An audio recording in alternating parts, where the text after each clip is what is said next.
It will come as no surprise that we believe that clutter is costing you dearly. Some of these costs are plain to see, but in today's podcast, we're going to delve into the lesser known ways that clutter has a negative impact on your life.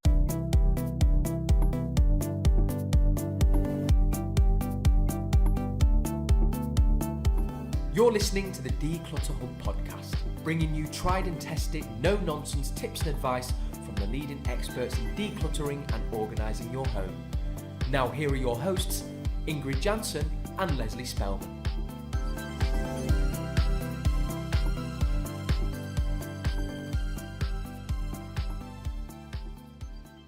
Hello and welcome, listeners. I'm Ingrid. And I'm Leslie. If you're new to the Declutter Hub podcast, you're so welcome. What you'll find here is reality, empathy, and advice by the bucket load. And if you've been here for a while, thanks so much for listening. If you'd like the added bonus of watching us as well as listening, you might want to find our podcast on our YouTube channel. Search for the Declutter Hub and you can see us chat each and every week. Don't forget to subscribe to our channel so it pops into your notifications each Friday too. Well, Leslie, this is quite a big podcast that we're recording today, so we need to make sure that nobody feels all negative by the time we finish recording this, because it's quite heavy, isn't it? It is quite heavy, the true cost of clutter. It's quite a heavy topic, really, isn't it? So we are going to talk about a lot of kind of negative things in this podcast, but I think it's really important that we think about the negative things so that we become self-aware. Once we've got that self-awareness, that's the point at which we can start to make positive changes. So we're not going to give you tons and tons of fantastic, positive, kind of uplifting information, but we are going to give you some food for thought in terms of the real cost of clutter. Now, of course, we take it right back to basics. We're going to talk about the financial cost of clutter. All that stuff in your home has at some point, probably, mostly, cost you money, right? So at the time that you bought it, it cost you money. And at the time that you bought it, you probably didn't consider it to be clutter. It has just become clutter over time, if this is something, of course, that you want to let go of. So we really need to go right back to basics to examine our shopping behavior, to think about the cost of acquiring things that we don't need or are not serving us in our current life right at the beginning. So there is a financial cost to clutter at the point of acquisition. And that's the first point. But that's quite obvious, right? But let's talk about some of the things financially that are not quite so obvious, Ingrid. Yes, I think also, Leslie, what we do when we have a lot of clutter, we forget what we have. And that sounds completely contradictory because we think the more stuff we have, the more stuff we can use. But what we see is that actually the more clutter you have, the less stuff you can find. So you end up buying things over and over and over again. I know it's really important, isn't it, to have that inventory, I think, to really have a good feel. And that's where organization comes in. This is where categorizing like with like comes in. So you can truly see what you have. So you know when you go out to the shops, exactly what you have at home. And so you don't start buying all those duplicates. And that will save you money. I mean, the amount of money that people save by having a good handle on what you've got in your home is colossal. It costs you so much money to go out and buy those duplicates. And so that's something that we really need to eradicate out of our lives. Now, I want to talk a little bit about physical, actual money, Ingrid, as well, because one of the things that we spoke about before on this podcast is it always surprises us when we find like coins. There's many things that we understand about clutter and where it comes from. One of the things that you and I are like, how does that happen? Is when we find like coins scattered on carpets and floors, right? It's kind of strange. We're like, what suddenly makes someone empty out their pockets of their purse and put it all on the floor? You're with me, right? We've spoken about this before. Yeah. Like, how does that actually happen? So if anybody does know, like, please enlighten us in the comments because we'd love to know. But I think that we can be quite, if we have a lot of clutter in our house, we can be quite sort of laissez-faire sometimes about money that's come, the coins that we spoke about money that we've been given as gifts, about money that we put in coat pockets. And we can find money. We find a lot of money, right, Ingrid? And that's actual money. And then there's checks and gift cards, which I know you wanted to talk about. Yeah. I mean, it's not only indeed like hard cash, but it's also the nice gift card that we got for a birthday or for a special holiday or whatever. And then we leave it in the envelope or in the card and we put it to the side somewhere and we forget all about it. It's very satisfying to find gift cards and vouchers and things like that because it feels like you've rescued something and it's like, oh, it doesn't go out of date anymore. You can actually use it because somebody has been so kind enough to give you something and then you can actually use it and actually, well, maybe buy something else for your house, but at least you're buying something that you want.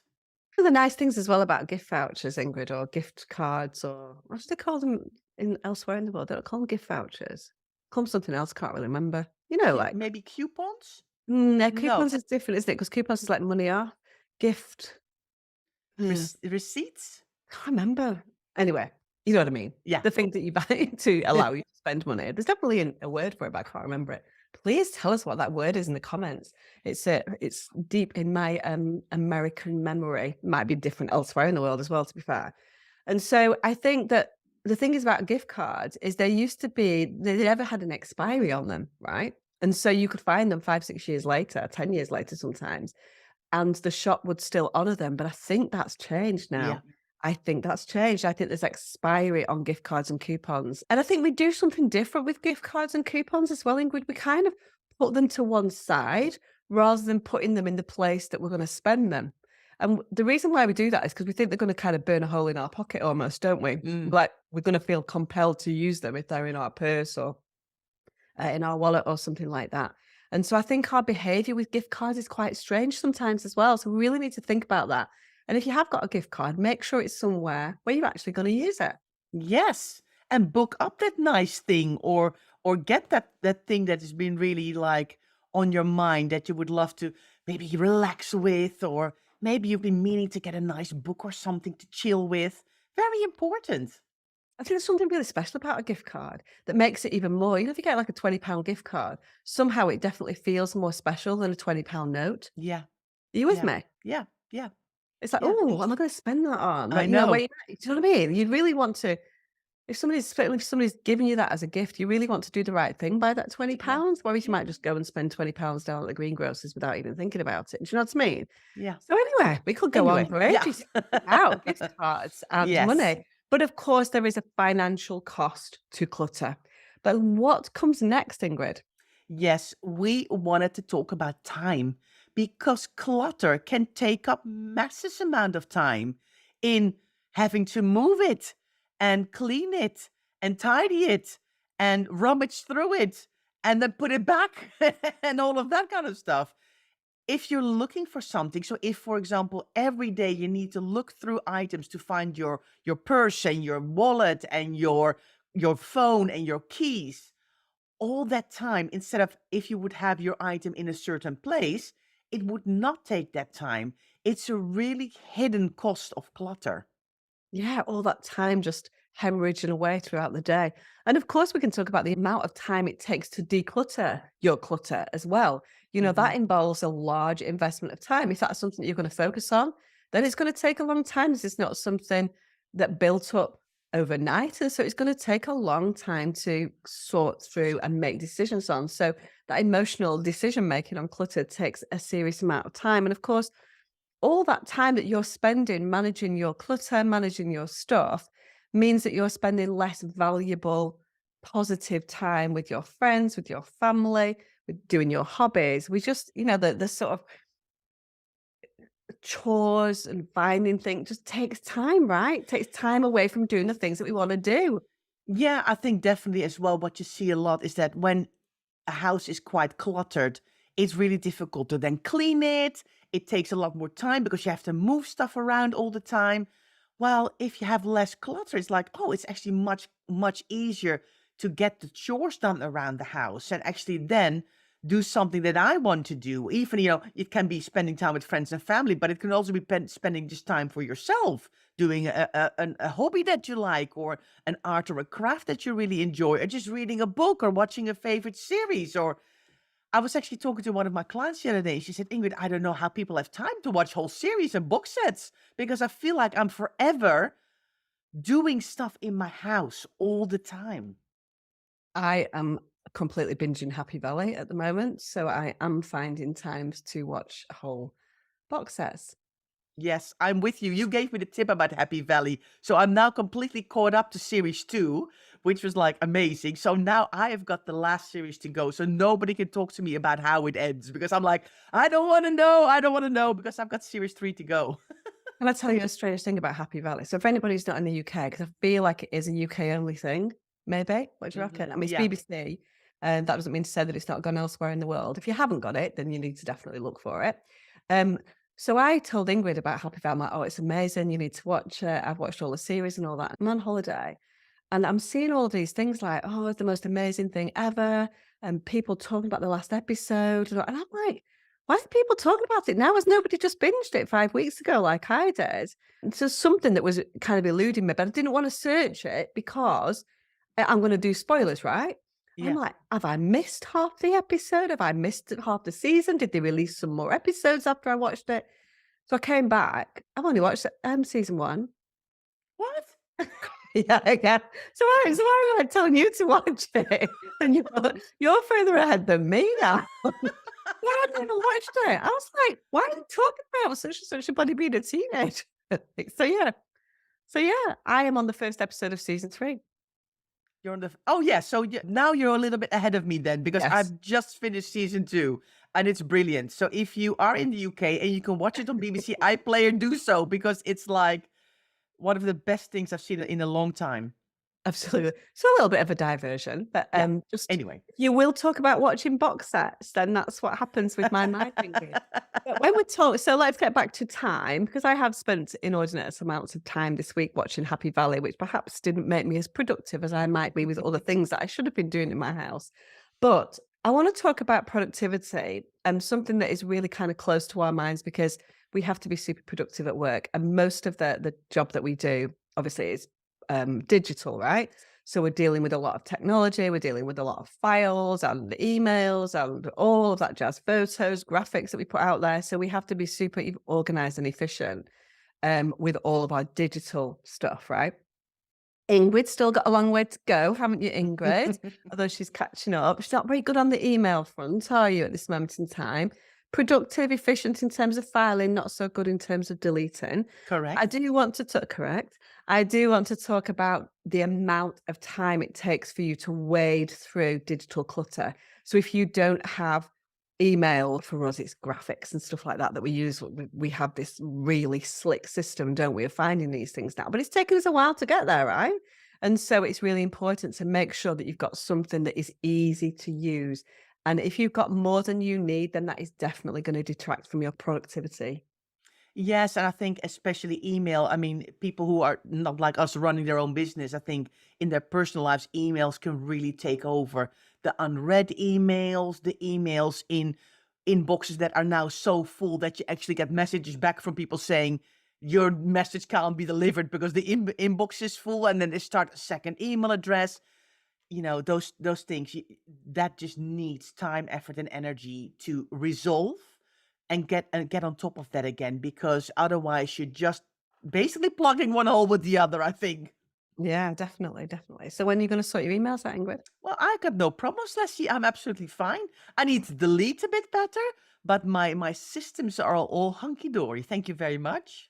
Your systems are good, but I'm just not sure about the 300,000 emails that you've got saved from 2009 or whatever when you started your business. But hey, let's not talk about you. Let's talk about the third thing that we wanted to talk about, which was it costs us space, right? It costs us space in our homes. What does that look like? And so it very much looks like rooms in your house that you can't use for purpose, right? So if you've got what we like to call a room of doom, where it's kind of just become a dumping ground storage room and you can't use it for its intended purpose, then that is costing you valuable space. You are giving up one room in your house to clutter that you don't need, and that is costly. There's a real cost to that, right? Yes, because maybe your goal is I want to have my best friend over to come and stay, or I would love to invite my grandkids to come and play. But if you've got lots of clutter, that can't happen. So the space can really impact your current life, but also where you want to go to, right? Because if you've got a lot of clutter, it might prevent you from being able to move house or being able to downsize to a smaller property because the clutter, it gives you so much overwhelm. You can't see a way forward to kind of go, where am I currently, and where do I want to go to? It can really hold you back. I wanted to talk as well about storage units. So it's interesting actually, because I just one of my clutter fairies, Victoria, was doing a job this week. And she tells us there's notes about what they've been doing and things like that.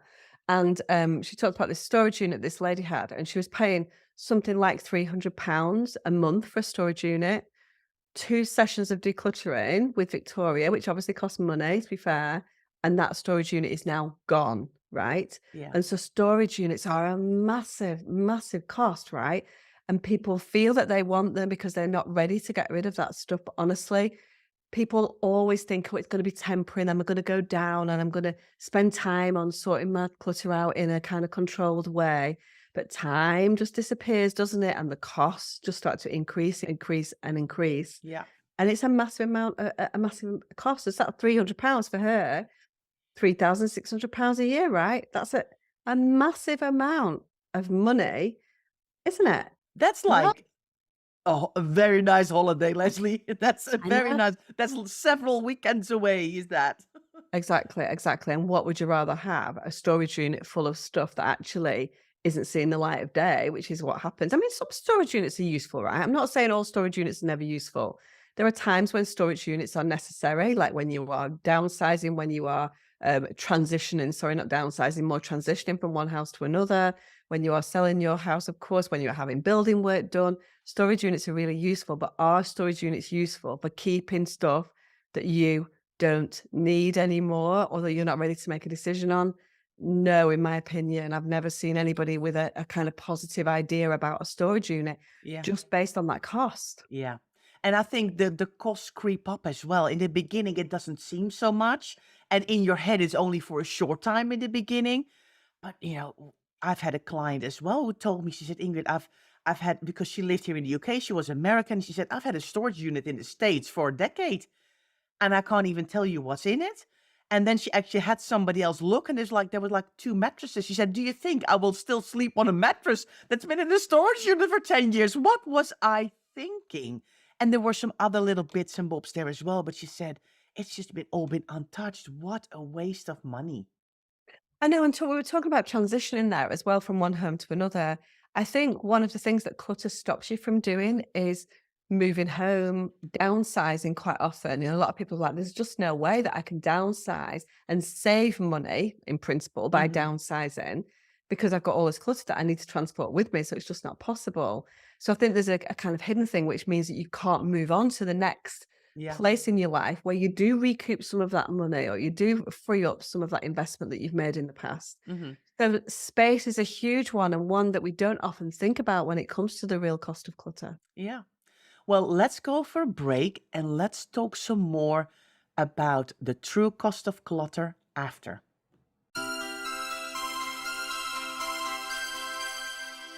Hi, everyone. Welcome back. Before the break, we talked about the financial impact of clutter, time, and space. So let's continue talking about the true cost of clutter, Leslie. Yes, the next thing we want to talk about is health, and that's both physical health and mental health. But let's get started on mental health, Ingrid, because that's something that we talk about a lot at the Declutter Hub. There are so many emotions that come along that detract from good, positive mental health, aren't they? And clutter is a big cause of these, right? Worry, anxiety, guilt, not being kind to yourself, negative self talk. They're all there, aren't they? And they all impact on our mental health hugely. We can't stress this enough. Clutter has massive damaging effects on our mental health, doesn't it? It completely drains your energy, Leslie. When you come into a house or a room that is full of clutter, you can just feel the energy drain from your body and it completely lives in your head all the time, and it almost creates a bit of fuzziness. It's like, because you can't see the wood for the trees anymore, you don't know what you need to do next. All this clutter is either very quiet and it feels like a wall, or it's talking to you the whole time. You haven't done this, I'm still here. This is your job you haven't done. Why haven't you opened this post? Why is this ironing not put away? All these jobs that are just completely feel like a barrage of things you want to do. And it's just very, very draining. A lot of people talk about low energy, about feeling so tired all the time, just drained. Definitely. I think it's about that kind of negative self-esteem as well, and you portray that to other people, and you become known as the person with the clutter, right? It's Hmm. it's just all so negative, isn't it? And it takes a while to get through these feelings. This is not something that's going to disappear overnight, Ingrid. This is going to take a lot of effort and a lot of, again, it's going to take a lot of emotional energy to even get there. But I think the first thing we need to do is kind of allow ourselves to draw a line under it and go, this is not acceptable. This clutter is affecting my mental health and I want to do something about it. First thing you need to do is be kind to yourself. Know that you're not on your own. Know that other people feel exactly the same way. Other people are good at some things. You're good at different things, but decluttering organization has not been one of your strengths. But that can change, right? We can learn how to do that slowly but surely. And that is going to have a massive effect on your mental health going forward. And so we need to take away the cost of that clutter on your mental health and spin it into a positive, don't we? Yeah, and I think you can do that by, like, we talked about many times before in previous podcast episode, break it down, keep it small, be kind to yourself, give yourself on the back. Don't say to yourself, oh, I'm just lazy or I'm stupid or I can't do this. That's not going to go anywhere. You need to go, okay, actually, yes, what have I done? Don't think of everything that you haven't done, but start to kind of either even write down for yourself, oh, this is I've done today. I've done this, I've done that. And then you can start to look back and feel positive about the things that you're doing instead of thinking of everything that you haven't done.